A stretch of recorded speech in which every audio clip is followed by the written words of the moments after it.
Hi, this is James It's James, a wine guy, here to share this bottle with you today. It's a bottle of Gary Farrell Russian River Pinot Noir 2006 vintage Russian River selection, 14.2% alcohol content. Love the paper stock, and I think it's a really great treatment of a really beautiful bottle of wine.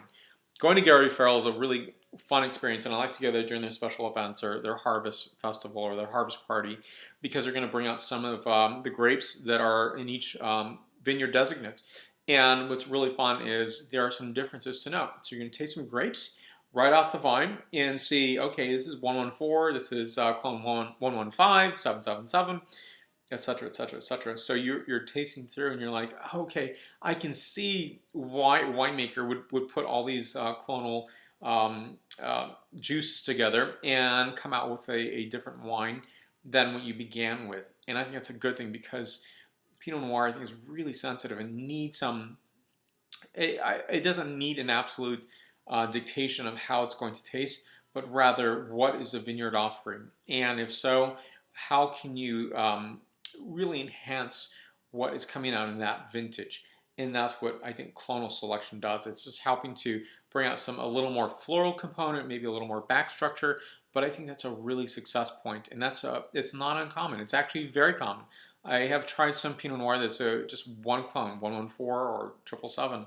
And in some ways, I'm thinking, am I getting the fullness of that year or that vintage? And oftentimes, I'm like, not trying to be overly critical, but I don't think I'm getting that full signature of that entire year. And I think that's the beauty of all the clones that exist in the Pinot Noir world, which are many. They're above 50 and probably less than maybe 1,100, 1,200, but there's many of them out there, not all of them recognized. So take a little taste of some wine and tell you what it's like.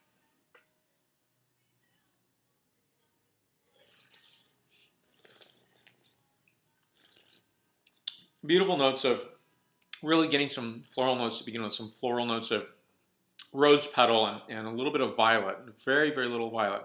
Lavender, which I think is a fantastic signature for Pinot Noir. Early season cherry, which I love, and early season plum, red plum, bright red plum, not the black plum, and that gives you some of that freshness, that juiciness, and some signature of baking spices, cinnamon, cardamom, and a little bit of finish on the pine nut and the white pepper, which I think is a really nice way of a really complex Pinot Noir. Give this Pinot Noir a 9.0 out of a 10.0 scale. For more reviews, please go to jamesthewineguy.com. Please subscribe to my videos on YouTube, Facebook, Twitter, and Vimeo. Salud.